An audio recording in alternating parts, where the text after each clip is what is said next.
جسے اس کی اس حرکت پر تائشہ خوشی سے شازم کو فون کرنے لگی تاکہ اسے ہسپتال لے کر جائے اور اس کے شک کو دور کرے۔ بس کریں شازم سائیں، کتنی مٹھائی کھائیں گے؟ پریگننٹ میں ہوں، آپ نہیں۔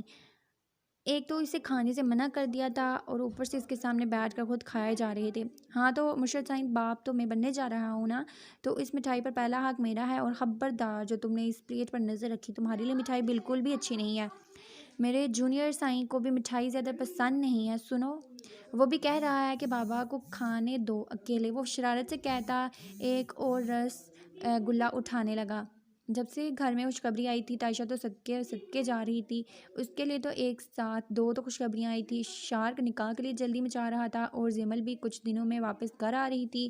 اس نے سوچا تھا کہ اس بار وہ اسے نکاح کے بندھن میں باندھ کر دم لے گا۔ اس نے تو ویسے بھی ہاں کر دی تھی، سب کچھ ٹھیک تھا، اور اب مسلسل جازم کو فون کر رہی تھی۔ رات 12 بجے سے اوپر کا ٹائم ہو چکا تھا کہ آخر کار اس کا فون لگ ہی گیا۔ جی اماں سائیں، اس نے فون اٹھا کر کہا۔ کہاں ہو جازم بیٹا؟ میں صبح سے فون کرنے کی کوشش کر رہی ہوں اماں سائیں، راستے میں ہوں، آ رہا ہوں۔ ماشاءاللہ سے ہمارا مشن کامیاب ہو گیا ہے، سب کچھ پتہ چل چکا ہے، بس اب اصل مجرموں کو گرفتار کرنا ہے۔ سب کچھ بہت اچھے سے ہو گیا، اس نے خوشی سے بتایا۔ دراصل کیا ہے نا کہ 3 دن پہلے میرا فون گم ہو گیا، ابھی واپس آتے ہوئے رستے سے نیا فون لیا ہے، اور پھر سم واپس ایکٹیو کروانی بھی کافی ٹائم لگ گیا، اس لیے آپ سے رابطہ نہیں ہو سکا۔ پوری تفصیل سے بتا رہا تھا کہ جبکہ تائشہ تو اس کے الفاظ میں ہی گم ہو گئی تھی۔ مطلب تم یہ کہنا چاہتے ہو کہ 2-3 دن سے تمہارا ضلع کے ساتھ کوئی رابطہ نہیں ہے؟ تائشہ نے پریشانی سے پوچھا۔ اللہ نہ کرے کہ اس کا شک درست ہو، اس سے پہلے ہی ضلع اور جازم کے رشتے میں کچھ گڑبڑ لگتی تھی۔ تائشہ کو باہر صوفے پر اتنی رات کو بیٹھی دیکھ کر ضلع باہر آ گئی۔ ضلع کو باہر آتے دیکھ کر تائشہ نے اسے مخاطب کیا۔ ضلع، تمہاری جازم سے بات ہوئی تھی؟ فون وہ کان سے لگائے پوچھ رہی تھی۔ جازم کو کچھ غلط محسوس ہوا۔ جی کل رات کو ہوئی تھی، ابھی تھوڑی دیر میں دوبارہ فون کرنے والے ہوں گے، ضلع نے فوراً جواب دیا۔ اچھا، کل رات کو بات ہوئی تھی تمہاری، لیکن جازم تو کہہ رہا ہے کہ 3 دن سے اس کا فون بند تھا، وہ اسے دیکھ کر پوچھنے لگی، جس پر ضلع شرمندہ ہو گئی جبکہ جازم پریشان ہو گیا تھا۔ دیکھو بیٹا، تم دونوں میں جو کچھ چل رہا ہے وہ تم دونوں کا پرسنل میٹر ہے، لیکن میں یہ سب کچھ برداشت نہیں کر سکتی۔ تم صرف میری بہو ہی نہیں، میری بھتیجی بھی ہو، میری بیٹی ہو، میرے لیے بہت عزیز ہو تم دونوں اپنے رشتے پر دھیان دو، اگر کچھ غلط ہو رہا ہے تو اسے ٹھیک کرو۔ تائشہ نے کہتے ہوئے فون بند کر دیا اور خاموشی سے اپنے کمرے میں چلی گئی، جبکہ ضلع شرمندگی سے وہیں باہر صوفے پر بیٹھ کر رونے لگی، کیونکہ وہ سب کچھ ٹھیک نہیں کر پا رہی تھی۔ کیوں یہ ظالم کو منع نہیں کر پا رہی تھی کہ وہ اس رشتے کس چیز سے شروعات نہیں کر پا رہی تھی؟ کیا محبت میں کسی کو صرف اپنا سمجھنا اسے اتنا بڑا گناہ کر دیا تھا؟ جازم اسے بے اعتباری کی سزا دے رہا تھا، لیکن اسے اپنے ہونے کا احساس دلاتا۔ وہ اسے ایک بار تو بتاتا کہ وہ صرف اس سے پیار کرتا ہے، اسے ایک بار محبت سے سمجھاتا کہ میں صرف تمہارا ہوں، تو کیا وہ کبھی دوبارہ اس پر شک کرتی تھی؟ وہ تو بہت سے رشتے میں بند کر چھوڑ کر چلا گیا تھا اسے، جیسے کہ وہ اس کے کچھ تھی ہی نہیں۔ پچھلے 3 مہینے سے وہ یہ سزا کاٹ رہی تھی، جازم سے ہر طرح سے معافی مانگنے کے باوجود بھی وہ اسے معاف نہیں کر پا رہی تھی۔ اب تو وہ تھکنے لگی تھی، یہ ڈرامہ کر کے، یہ دکھاوا کر کے، نہ جانے کتنی دیر تک وہ باہر بیٹھی رہی، پھر روتے روتے تھک کر کمرے میں آ گئی جہاں مسلسل اس کا فون بج رہا تھا۔ جازم کا فون دیکھ کر اس نے فوراً اٹھا لیا، یقیناً وہ پریشان ہوگا۔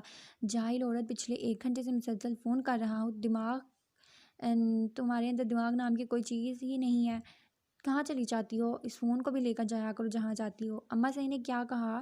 کم از کم کوئی بہانہ کرنے سے پہلے مجھے مشورہ کر لیا کرو، یا مجھے میسج کر کے بتا دیا کرو۔ اب آ گیا سب کچھ سامنے، کہاں پھنس گیا ہوں میں؟ پچھلے 1 گھنٹے سے جان سولی پر لٹکی ہوئی ہے، میری جانیں کیا بہانہ کر رہی ہوگی، تم کس طرح سے ہینڈل کر رہی ہوگی سب کچھ؟ منہ بند کیوں ہے تمہارا؟ کچھ بولتی کیوں نہیں ہو؟ بتاؤ کیا کہا ہے تم نے ان سے؟ اب وہ انتہائی غصے سے پوچھ رہا تھا، جب اس سے گھٹی گھٹی سسکیوں کے بعد پھوٹ پھوٹ کر رونے کی آوازیں آئی ہیٹ یو جازم جنید، ہاں تم محبت کے قابل ہی نہیں ہو۔ وہ سسک سسک کر روتے ہوئے فون بند کر چکی تھی۔ جازم ہیلو ہیلو کرتا گاڑی کو فل سپیڈ میں دوڑانے لگا، اس کی آواز سن کر، اس کے الفاظ سن کر پریشان ہے تو ہو گیا تھا وہ کیسے اسے نفرت کر سکتی ہے؟ وہ تو بس اس سے اس کی غلطی کا احساس دلانا چاہتا تھا، اسے تکلیف تو نہیں پہنچانا چاہتا تھا۔ کیوں وہ اس کے آنسوں کی وجہ بن گیا تھا؟ کیا اس کی یہ بے روحی، اس کی تلخ کلامی نے اسے نفرت کرنے پر مجبور کر دیا تھا؟ نہیں، اب جازم جنید خان اس کی نفرت کو برداشت نہیں کر سکتا تھا، کیونکہ اب بے پناہ محبت میں انتہا عشق میں بدل چکی تھی۔ اب تو یہ نفرت برداشت سے باہر تھی۔ گاڑی روکتے ہی اس نے پیچھے کی سیٹ پر سوئی زمل کو جگایا تھا۔ ارے ہم لوگ کتنی جلدی پہنچ گئے، مجھے تو لگتا تھا کہ کافی ٹائم لگ جائے گا۔ زمل سوئی جاگی کیفیت میں تھی۔ رہنے دو، سامان صبح نکال لینا، جازم اس سے کہتا ہوا گھر کے اندر داخل ہو چکا تھا، جبکہ زمل بھی نیند سے بے حال سامان پر لعنت بیچتی اپنے کمرے کی طرف جا چکی تھی۔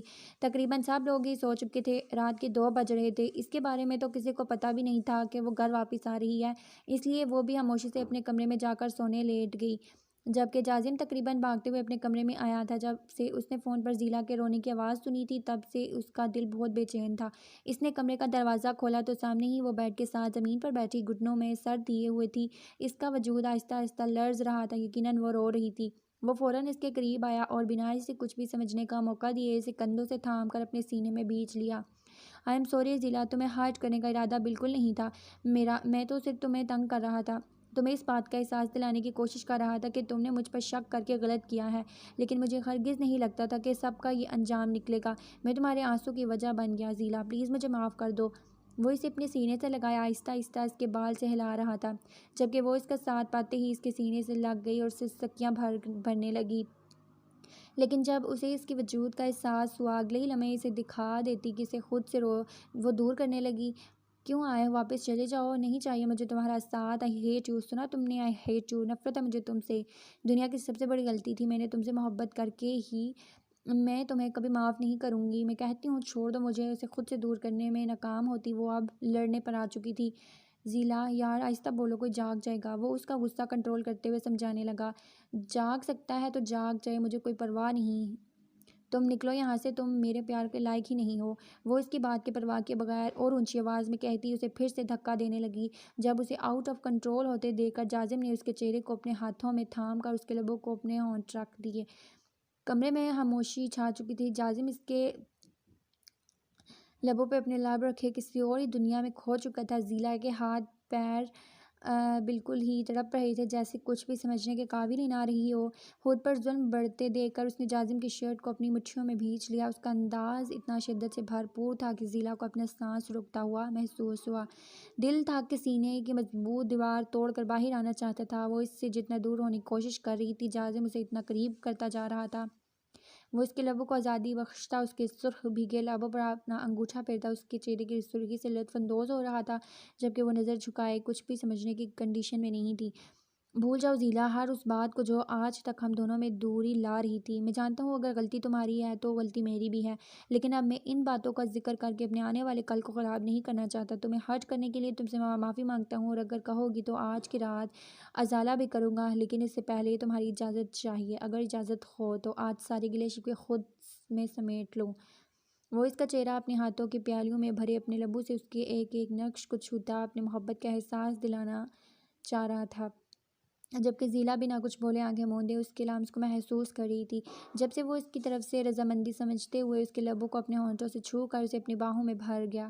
زیلا آج سے یہ ساری دوریاں ختم، تم سے دوری کی وجہ سے ہی تو تم سے دور چلا گیا تھا کہ کہیں خود پر کنٹرول نہ کھو دوں، لیکن آج تم مجھے نہیں روکو گی۔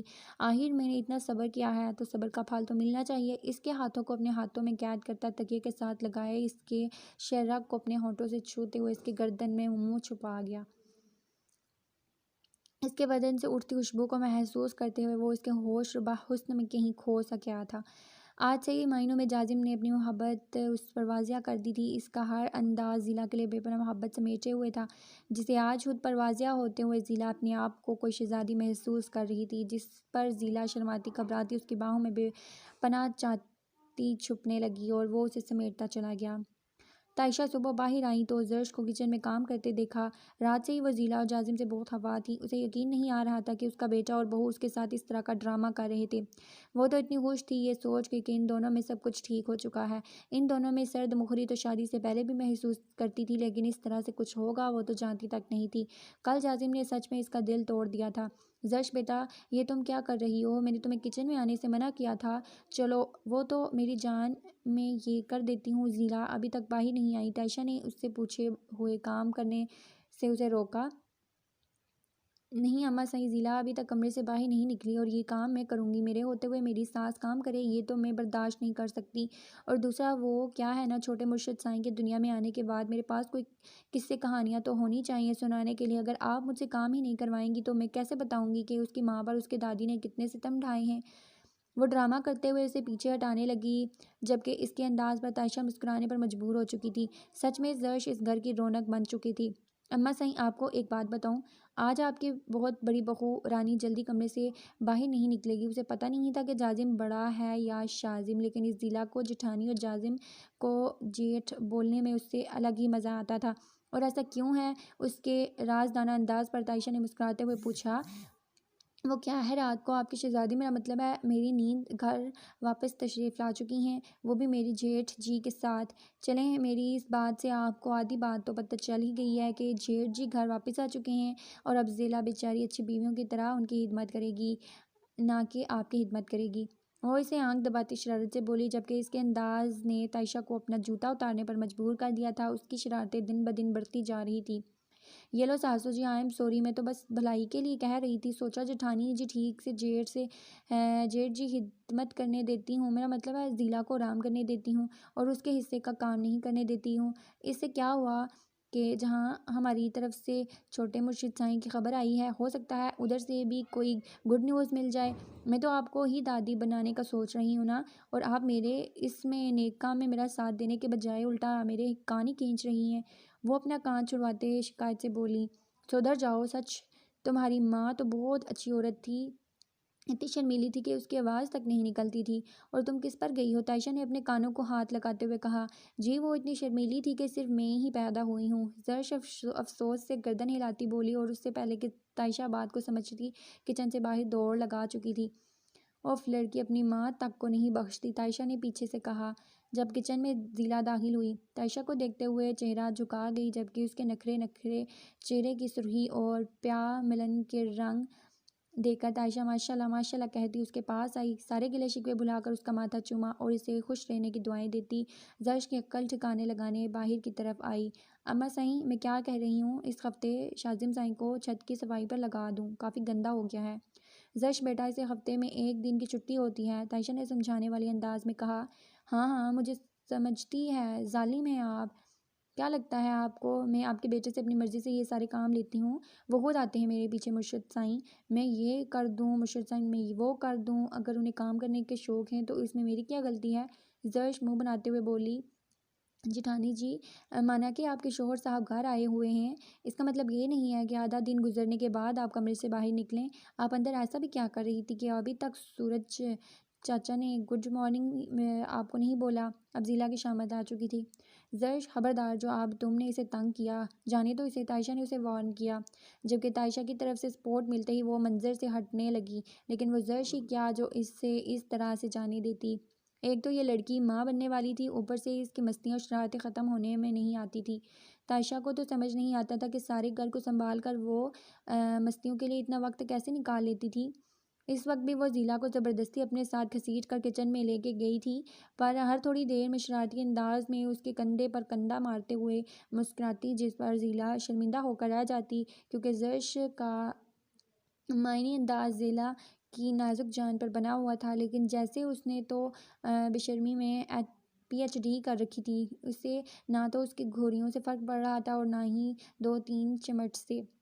ضلع جاؤ، جازم کی پیکنگ کر دو، گرم کپڑے رکھ دو، سردی شروع ہونے والی ہے، وہاں اسے کوئی مسئلہ نہ ہو، ابھی 1 گھنٹے میں اسے نکلنا ہے۔ اور زرش تم جمل کو جگاؤ، پارلر والر لے کر جاؤ، 1 ہفتے میں اس کا نکاح ہے، اور حالت دیکھو کیا بنا رکھی ہے اس نے۔ جمل کے بارے میں کہتے ہوئے زرش کو مخاطب کیا۔ پتہ نہیں کیوں زرش کو لگتا تھا کہ جمل اس شادی سے خوش نہیں ہے، جبکہ ضلع تو جازم کا جانے کا سن کر ہی فوراً کمرے کی طرف آ چکی تھی۔ ابھی کل ہی تو اس کی زندگی میں ہی محبت آئی تھی اور آج وہ واپس جا رہا تھا۔ ویسے تو 1 ہفتے کے بعد جمل کے نکاح میں آ رہی تھی، لیکن اس طرح سے اچانک اس کا جانا ضلع کو برا لگ رہا تھا۔ اس نے کمرے میں قدم رکھا تو وہ ابھی نہا کر نکلا تھا، اسے دیکھ کر مسکرایا، جبکہ وہ اسے مسکراتا دیکھ کر اس کے پاس آئی اور اس کے شرٹ لس سینے پر اپنا سر رکھا، آنکھوں میں آنسو تھے جیسے سمجھتے ہوئے جازم مسکرا دیا۔ ارے یار، اگلے ہفتے میں واپس آ جاؤں گا، اس طرح سے روتے ہوئے بھیجو گی تو کام میں بالکل دل نہیں لگے گا۔ وہ محبت سے اس کے بالوں کو چومتا ہوا اس کا چہرہ اوپر کر کے اسے بتانے لگا، وہاں آپ کا دل بھی نہیں لگے گا، 1 ہفتے کے بعد آپ واپس بھی آ جائیں گے، تو جانے کی ضرورت کیا ہے، یہیں رہیں نا میرے پاس، مجھے آپ سے بہت ساری باتیں کرنی ہیں، آپ کو بہت کچھ بتانا ہے، اگر آپ اس طرح سے چلے جائیں گے تو کچھ بھی اچھا نہیں لگے گا مجھے۔ ضلع نے اس کے ہاتھوں کو اپنے ہاتھوں میں تھامتے ہوئے کہا، جنہیں وہ اپنے ہاتھوں میں تھام کر اپنے لبوں سے لگا چکا تھا۔ ضلع، تمہارا اظہار کا یہ انداز مجھے پاگل کر دے گا، تم جانتی ہو کتنی تڑپ رہا ہوں میں سب کے لیے۔ 9 سال کا تھا میں جب نانو نے پہلی بار کہا کہ ضلع کو تمہیں اپنے جازم کی دلہن بناؤں گی۔ بابا کو ان سب چیزوں پر بہت اعتراض تھا، وہ بچپن کی منگنی یا نکاح کو نہیں مانتے تھے، اس لیے تب ہمارا کوئی رشتہ نہیں جڑا، لیکن میرے ذہن میں یہ بات آج آ چکی تھی کہ تم میری ہو، میں تب سے ہی تمہیں اپنا سمجھنے لگا تھا، اور پھر جب ہم بڑے ہوئے میری یہ خواہش پوری ہوگی، بچپن سے لے کر ہر لمحہ میں تمہارے اظہار کا انتظار کرنے لگا کہ کب تم مجھے اپنی محبت کا اظہار کرو گی، تب وہ لمحات کیسے ہوں گے۔ اور کل رات تم نے مجھ سے اپنی محبت کا اظہار کیا، آئی ہیٹ یو بول کر، لیکن مجھے قبول ہے، کیا ہے نا۔ میری ضلع کا ہر انداز نرالا ہے، وہ شرارتی انداز میں کہتا اس کے لبوں پر جھکا تھا جب ضلع نے اس کے لبوں پر اپنا ہاتھ رکھ دیا۔ جازم سائیں کیا کرتے ہیں، دروازہ کھلا ہے، ضلع نے بتانے کی کوشش کی جبکہ وہ اسے اپنے ساتھ لگائے اس کی ایک بھی بات سننے کے موڈ میں نہیں تھا۔ ہاں تو میری جان، دروازہ بند کر کے تمہارے اس ڈر کو دور کر دیتے ہیں۔ وہ اس کے لبوں پر شدت سے بھرپور لمس چھوڑتا دروازے کی طرف بڑھا تھا جب ضلع نے اسے روکنا چاہا۔ بالکل بھی نہیں، خبردار، جو آپ نے دروازہ بند کیا، صبح سے مجھے کن کن نظروں سے زرش گھور رہی ہے، آپ کو کیا پتہ اس کی آنکھیں، اف توبہ، میں نا اس کی نظروں میں مشکوک بننے کا بالکل رسک نہیں لے سکتی، یہاں روم میں صرف آپ کے کپڑے پیک کرنے آئی ہوں، گرم کپڑے رکھنے آئی ہوں، کیونکہ سردی بڑھ رہی ہے۔ وہ الماری کی طرف بڑھی، اس کے کپڑے نکالنے لگی، ویسے یہ بات تو جازم سے بھی چھپی ہوئی تھی نہیں کہ زرش شرارتوں اور مستیوں سے میں سب سے وہ آگے تھی، اسے تو بس بہانہ چاہیے کسی کو بھی تنگ کرنے کا۔ سچ میں زرش اور شازم کی جوڑی بالکل پرفیکٹ تھی، دونوں بالکل ایک جیسے تھے، ان دونوں کو دیکھ کر بس ایک ہی دعا نکلتی تھی کہ اللہ ان کی جوڑی کو سلامت رکھے اور کسی کی بری نظر نہ لگے۔ 3 مہینے کی اس شادی میں نہ تو ان دونوں کے درمیان کوئی لڑائی ہوئی تھی اور نہ ہی آواز کوئی بلند ہوئی تھی۔ زرش جو کہتی تھی شازم کے لیے وہ پتھر کی لکیر تھی، شازم جو کہتا تھا وہ کبھی غلط ہو ہی نہیں سکتا تھا، زرش کی نظروں میں وہی صحیح تھا۔ اسے کپڑے تیار کرنے میں مصروف دیکھ کر وہ دروازے کی طرف آیا، آس پاس کوئی موجود نہیں تھا۔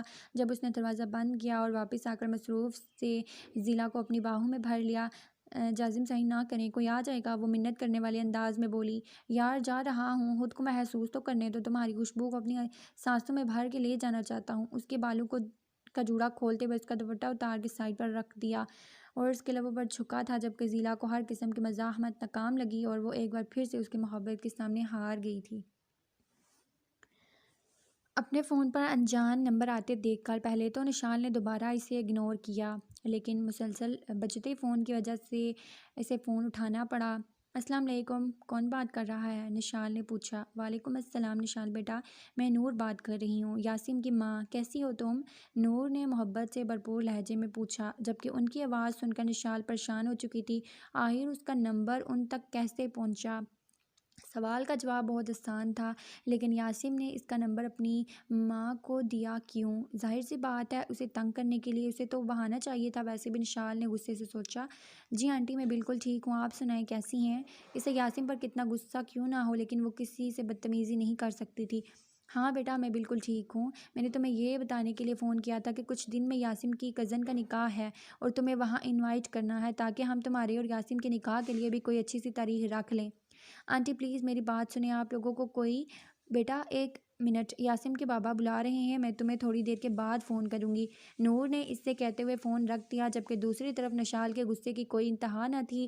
وہ تن سے فن کرتی سیدھی اوپر اس کے کمرے میں جا پہنچی۔ ذہن نصیب، یہ میرے کمرے میں کس نے قدم رکھ دیا ہے، لیکن آپ کو کس بیوقوف نے کہا کہ شادی سے پہلے شوہر کے کمرے میں اس طرح سے آیا جا سکتا ہے، وہ شرارتی انداز میں بولا۔ آپ میں کوئی تمیز نام کی چیز نہیں ہے کیا، آپ نے اپنی ماں کو میرا نمبر کیوں دیا، میری کزن کی شادی ہے، وہ تمہیں انوائٹ کرنا چاہتی ہیں، اس لیے یاسین کی طرف سے جواب فوراً حاضر تھا جبکہ اس کے بیڈ پر لیٹی وانی شاید گہری نیند میں سو چکی تھی۔ اس کا فون جو وانی کے پاس تھا اس پر کارٹون اب بھی چل رہے تھے جبکہ وہ اپنے لیپ ٹاپ پر کوئی کام کرنے میں مصروف تھا۔ دیکھیں میری بات سنیں، میں آپ کو اس کے لیے ایک بات بتانا چاہتی ہوں کہ میں دوسری شادی کرنے میں انٹرسٹڈ نہیں ہوں۔ میرے لیے ایک تجربہ بہت تلخ تھا، میں مزید وہ سب کچھ برداشت نہیں کر سکتی۔ صرف 17 سال کی تھی میں جب مجھے ایک ایسے شخص کے ساتھ باندھ دیا گیا۔ تم مجھ سے عمر میں 28 سال وہ بڑا تھا۔ آپ میری وہ تکلیف سمجھ سکتے ہیں؟ آپ اندازہ بھی نہیں لگا سکتے کہ مزاحمت تک نہیں کر پائی تھی میں اپنے والدین کے سامنے، اور شادی کے محض ایک ہفتے کے بعد وہ مر گیا اور مجھے ساری زندگی اس کی بیوی بنا کر اس گھر میں ڈیکوریشن پیس کی طرح سجایا جا رہا تھا۔ جب میں اپنی بیٹی کو لے کر وہاں سے بھاگ نکلی، نشال نے روتے ہوئے کہا، جبکہ یاسر بہت غور سے سن رہا تھا کہ اس کے آنسو اسے تکلیف دے رہے تھے لیکن اس کی باتیں اس کی سمجھ سے باہر تھی۔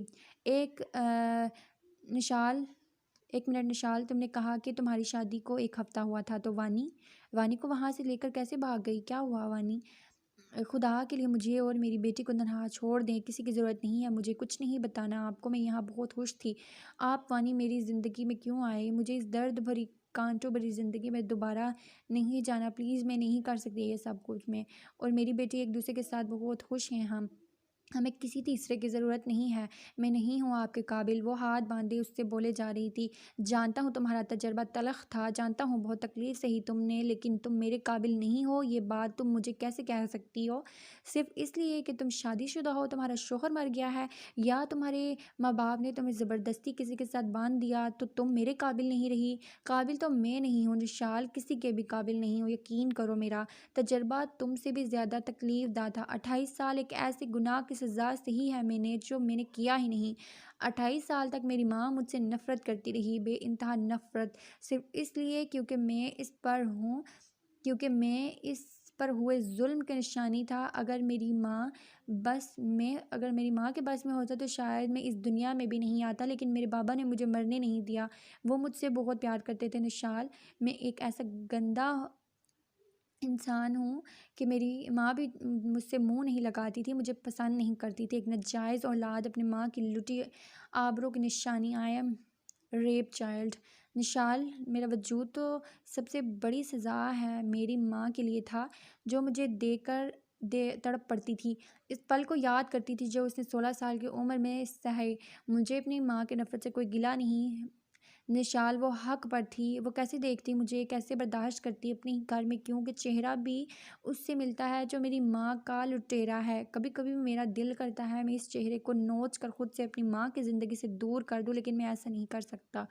28 سال کے بعد اس نے مجھے بیٹا کہہ کر پکارا۔ تم میری فیلنگ سمجھ سکتی ہو نشال، اور تم کہتی ہو کہ تم میرے قابل نہیں ہو۔ سچ میں نشال، تم میرے قابل نہیں ہو۔ میں یاسم حیدر شاہ جیسے دنیا قبول نہیں کرتی، تم اس کے قابل نہیں ہو۔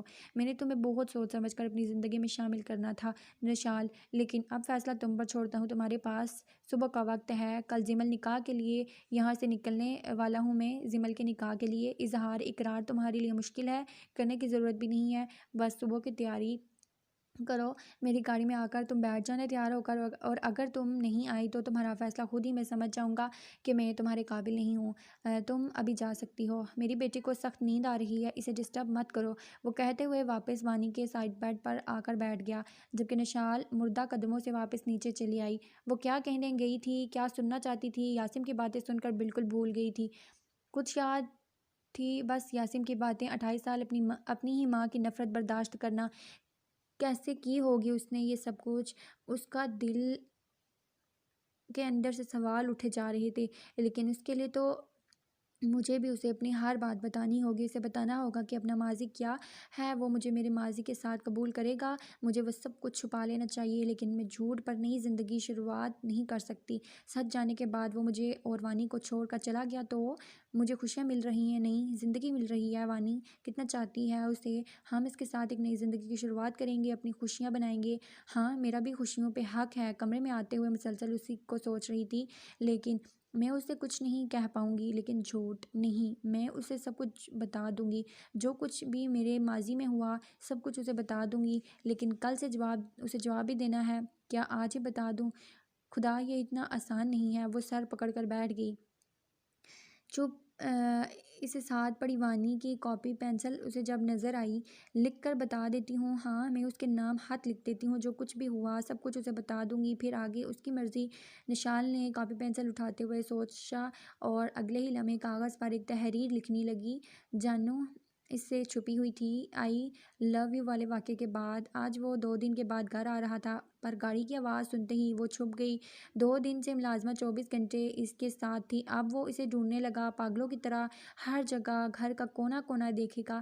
جانو ایکسائٹیڈ سی اس کی آواز کی منتظر تھی، جب اسے دائم کی آواز تو نہیں لیکن ٹک ٹک کی آواز سنائی دی۔ ہائے اللہ جی، میرے شاہ جی سینڈل پہن کے آئے ہیں۔ سینڈل تو لڑکیاں پہنتی ہیں، وہ خود سے باتیں کرتے منہ بنا کر باہر جھانکنے لگی۔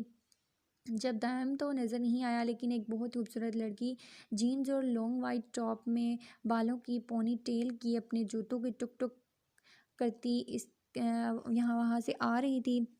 اللہ جی یہ خوبصورت ٹریل کون ہے؟ میری شاہ جی کے ساتھ آئی ہے، بے شک کہاں ہیں؟ انہی کی گاڑی کی آواز تھی۔ یہ لڑکی بالکل پیاری نہیں ہے، وہ منہ بسور کر خود ہی فیصلہ کر گئی۔ کس سے ملنا ہے آپ کو؟ اپنی بے چینی پر قابو نہ پاتے ہوئے فوراً اس کے سامنے کھڑی ہوئی پوچھنے لگی۔ نو ڈارلنگ، مجھے کسی سے نہیں ملنا، میں تو دائم کے ساتھ آئی ہوں۔ تمہارے گال کتنے ریڈ ہیں، سو کیوٹ۔ وہ اس کے پھولے گالوں کو کھینچتے ہوئے بولی۔ یار تم بہت پیاری ہو، سچ میں کسی چھوٹے بچے کی طرح۔ یہاں کیا کر رہی ہو؟ میں نے تو کبھی نہیں دیکھا۔ لڑکی اس کے ساتھ فرینک ہوتی جا رہی تھی۔ یہ میرا ہی گھر ہے، لیکن میں نے آپ کو پہلے کبھی نہیں دیکھا۔ آپ یہاں کیا کر رہی ہیں اور کون ہے؟ وہ غصے سے اپنے گالوں کو سہلاتے پوچھنے لگی، جس پر وہ اور بھی پیارے لگی اور لڑکی کو دوبارہ اپنے قریب آنے پر مجبور کر گئی۔ لیکن اس سے پہلے کہ وہ دوبارہ اس کے گالوں سے کھیلتی، جانو اپنے گالوں پر ہاتھ رکھ چکی تھی۔ میرا نام زارا ہے اور میں دائم کی بزنس پارٹنر کی بیٹی ہو۔ اس سے پہلے کہ وہ کچھ بولتی، دائم پیچھے سے آ کر بات سنبھال کر بولا، اور بھی تو کچھ ہوں۔ وہ شرارتی انداز میں مسکراتے ہوئے بولی، نہیں تم اور کچھ بھی نہیں ہو، دائم نے جتلا کر کہا۔ بہرحال اس سے ملو، اس سے ملو، یہ ہے میری بیوی، میری جان شاہ، میری حورم، میری جانو۔ دائم نے اس کے گرد بازو پھیلا کر اس کا تعارف کروایا تو سامنے کھڑی لڑکی کی رنگت دیکھ کر جانو سائیں کے اندر سکون تیرا بڑی آئی۔ ٹک ٹک والی وہ منہ ہی منہ میں بڑبڑا رہی تھی۔ تم نے شادی کر لی دائم؟ وہ اپنے آپ کو قابو کرتے ہوئے پوچھنے لگی۔ ماشاءاللہ 4 مہینے ہو چکے ہیں، جواب جانو کی طرف سے آیا تھا۔ اس کے چہرے کی مسکراہٹ نے دائم کو مسکرانے پر مجبور کر دیا۔ اور تم نے مجھے بتایا ہی نہیں۔ زارا کے لہجے میں افسردگی تھی۔ جنہیں بتانا چاہیے تھا وہ جانتے ہیں، تمہارے فادر۔ میرے خیال میں تمہیں چلنا چاہیے، کافی ٹائم ہو گیا ہے۔ وہ زبردستی اس کے ساتھ گھر آ گئی تھی، ورنہ وہ تو اسے ایسے بھی منہ نہیں لگاتا تھا۔ اور کیسے وہ چلی جاؤں گی؟ اور ویسے بھی آج رات بابا گھر میں نہیں ہے تو میں اکیلی کیا کروں گی؟ یہیں رک جاتی ہوں۔ تم کوئی غیر تھوڑی ہو میرے لیے۔ آج کا دن کھانا میں بناؤں گی، تمہیں بہت پسند ہے نا میرے ہاتھ کی بریانی؟ آج میں تمہیں 2 سال کے بعد اپنے ہاتھ کی بریانی کھلاؤں گی۔ خیر حورم، رائٹ، تمہیں کیا کیا آتا ہے؟ جلدی سے کہتی دائم کو کچھ بھی بولنے کا موقع دیے بغیر جانو سے مخاطب ہوئی۔ مجھے نوڈلز بنانے آتے ہیں، لیکن شاہ زیادہ اچھے بناتے ہیں، جانو نے گھبرا کر کہا، جیسے ابھی اس کی کوکنگ کا ٹیسٹ لیا جائے گا۔ کم آن حورم، تم شادی شدہ ہو، کم از کم کھانا بنانا تو آنا چاہیے، خاص کر بریانی دائم کی فیورٹ ہے۔ چلو کوئی بات نہیں، میں تمہیں سکھاتی ہوں، وہ شرمندہ اسے کرتے ہوئے بولی، جبکہ اس کی باتیں سن کر حورم کا موڈ خراب ہو چکا تھا، جو دائم بھی نوٹ کر چکا تھا۔ شہزادیاں کام نہیں کرتی زارا، پر میں اپنی شہزادی کو نوڈلز میں اپنے ہاتھوں سے بنا کر کھلا سکتا ہوں، اور اس کے ہاتھ کے بنے نوڈلز بھی شوق سے کھاتا ہوں۔ اور جہاں تک بریانی کی بات ہے تو 2 سال پہلے پسند تھی، اب مجھے نوڈلز پسند ہیں۔ اور وہ کیا ہے؟ یہ میرا بہت خیال رکھتی ہے اور مجھے زیادہ چٹپٹی چیزیں کھانے نہیں دیتی۔ دائم مسکراتے ہوئے زارا کو منہ بند کرنے کے لیے کہا تھا۔ اس پر زارا مسکرا کر حورم کو دیکھنے لگی، جس کے ابھی تھوڑی دیر پہلے شرمندہ سے انداز پر دائم کا شرمندہ کر دینے والا انداز اثر گیا تھا۔ ہاں لیکن پھر بھی آج میرے لیے بریانی تو کھا ہی سکتے ہو نا؟ تمہیں یاد ہے میں نے صرف تمہارے لیے یہ بنانی سیکھی تھی، وہ اسٹائل سے کہتی حورم کی مسکراہٹ کو نوٹ کر گئی تھی۔ ہاں ٹھیک ہے، جو بناؤ، میں فریش ہو کے آتا ہوں۔ وہ جانو سائیں کے ماتھے پر بوسہ دے کر خوشی سے کمرے کی طرف بڑھ گیا۔ 2 دن سے تھکا ہوا تھا، اس وقت اس سے زیادہ بحث ہرگز نہ کرنا چاہتا تھا، جبکہ اس کی اس حرکت پر جانو کے گال لال ٹماٹر کر گئے تھے، جسے دیکھ کر زارا سلگ اٹھی۔ وہ غصے سے اسے گھورتی کچن میں چلی گئی۔ تم نے کھانا کھایا؟ اس نے کمرے میں قدم رکھتے ہوئے پوچھا۔ آج کل سرد مہری کی دیوار گری ہوئی تھی، وہ اس سے بات کر رہی تھی۔ ہاں میں نے کھانا کھا لیا تھا کہ آج ہم پھپھو سائیں کے گھر پہ جانے والے ہیں، وہ مسکراتے ہوئے ادا سے پوچھنے لگی، جب کہ اس کی مسکراہٹ بہرام کو بھی مسکرانے پر مجبور کر گئی تھی۔ انہیں اس گھر میں 1.5 ماہ گزر چکا تھا، لیکن اب بھی وہ الگ الگ کمرے میں رہتے تھے۔ وہ اسے بالکل اکیلا نہیں چھوڑتا تھا، صبح خود یونیورسٹی چھوڑتا اور دوپہر میں خود لے کر آتا تھا، اس کا بہت خیال رکھتا تھا، سنڈے سے شاپنگ پر لے جاتا، گھر کا سارا سامان وہی لاتا تھا۔ سادگی سے ہی صحیح لیکن رخصتی ہو چکی تھی، وہ دل پر اپنا حق نہیں جتاتا تھا، اسے اپنا بنانا چاہتا تھا، لیکن اپنے خاندان کے قاتلوں کو ڈھونڈ نکالنے کے بعد اس نے خود سے وعدہ کیا تھا کہ وہ اپنے خاندان کے قاتلوں کو ڈھونڈ کر انہیں سزا دے کر ہی دل کے قریب جائے گا، لیکن کبھی کبھی دل پر اختیار نہ رہتا تو وہ اس کے قریب آ جاتا تھا۔ جائز رشتہ اور رخصتی کے بعد اس کا حق بھی چلا چلا کر سر اٹھاتا تھا کہ وہ صرف اور صرف بہرام شاہ کی ہے۔ اس وقت بھی وہ اس کے سامنے بیٹھے اپنے ناخنوں کو پینٹ سے رگڑتی، دوپٹے کو گلے میں ڈالے اسے بہکنے پر مجبور کر رہی تھی۔ جب بہرام نے اگلے ہی لمحے اپنے دل کی صدا پر لبیک کہتے ہوئے اسے کھینچ کر اپنے قریب کیا، بہرام سائیں دل کے لبوں سے ایک سرگوشی نکلی، جی میری جان سائیں۔ وہ اس کے بھیگے سرخ لرزتے لبوں پر اپنا انگوٹھا پھیرتا اس کے مزید قریب آ چکا تھا، جبکہ وہ نظریں جھکائے اپنے دل کی تیز ہوتی دھڑکنوں پر قابو کرنے کی کوشش کرتی، اسے سینے پر ہاتھ رکھتے خود سے دور کر رہی تھی۔ لبوں سے اس کی نظروں نے اس کی پلکوں کا سفر کیا جس پر مسکارا کی تہہ جمی تھی۔ اسے میک اپ میں صرف اور صرف مسکارا اور نیل پالش ہی پسند تھی، میں نے وہ اکثر استعمال وہ کرتی تھی، یا روز کہنا بہتر رہے گا، ہر روز فجر کی نماز کے بعد اپنا یہ شوق پورا کرتی اور عصر کی نماز سے پہلے اس شوق کا قتل کر دیتی، کیونکہ یہ شوق اکثر اللہ اور بندے کے بیچ میں آ جاتا تھا اور اللہ تک پہنچنے کا کوئی بھی رستہ اس شوق سے بڑھ کر عزیز تھا۔ یہ تمہاری پلکوں پر کالک کیوں لگی ہے؟ بہرام کو اچھا نہ لگا تھا اس کی لمبی دراز پلکوں پر یہ مسکارے کا بوجھ۔ یہ مسکارا ہے، کالک نہیں ہے، اس کی بات پر وہ ہنستے ہوئے بولی تھی، جبکہ اس کی مسکراہٹ نے اسے پھر سے مسکرانے پر مجبور کر دیا۔ آئندہ مت لگانا، مجھے پسند نہیں۔ وہ ٹشو پیپر اس کی آنکھیں ٹشو پیپر سے صاف کرتے ہوئے بولا۔ لیکن مجھے تو پسند ہے، وہ بے بسی سے بولی تھی، اتنا ظلم برداشت نہیں کر سکتی تھی وہ۔ تمہیں کوئی حق نہیں ان سب چیزوں کو پسند کرنے کا، تم صرف مجھے پسند کرو، تمہارے لیے ہر چیز میں پسند کروں گا۔ وہ اس کی دونوں آنکھوں کو باری باری چومتے اس کے لبوں پر جھکا تھا، اس سے پہلے کہ وہ اس کے لبوں سے اپنے ہونٹوں کی تشنگی مٹاتا۔ اس کا فون بج اٹھا تھا جس پر دل نے ایک گہری سانس لی تھی، وہ اس کے انداز پر مسکراتے ہوئے فون اٹھانے لگا، لیکن اس فون کال نے اس کی مسکراہٹ نوچ کر اس کے لبوں سے دور کر دیا۔ ہاں بولو افضل، جس کام کے لیے میں نے تمہیں بھیجا تھا وہ ہو گیا؟ وہ بے چینی سے پوچھ رہا تھا۔ جی سر، میں نے صغیر شاہ سوری اور منیر شاہ سوری کو ڈھونڈ نکالا ہے، ان کا گھر اور کاروبار کی انفارمیشن میں آپ کو ابھی سینڈ کر دیتا ہوں، آپ جلد یہاں پہنچیں، افضل نے کہتے ہوئے فون کاٹا۔ دل میں اپنے بابا اور اپنے تایا کے قاتلوں کے بہت نزدیک پہنچ چکا ہوں، بہت جلد ہی ان کو ان کے انجام تک پہنچاؤں گا۔ چلو میں تمہیں پھپھو کے گھر چھوڑ آتا ہوں، تمہیں کچھ دنوں وہیں رہنا ہوگا، اپنا خیال رکھنا۔ وہ اس کا ہاتھ تھامتے ہوئے باہر لے جانے لگا۔ آپ بھی اپنا خیال رکھیے گا بہرام سائیں، اللہ آپ کو آپ کے مقصد میں کامیاب کرے۔ وہ دل سے دعا دیتے ہوئے گاڑی میں آ بیٹھی تھی، جبکہ بہرام نے صرف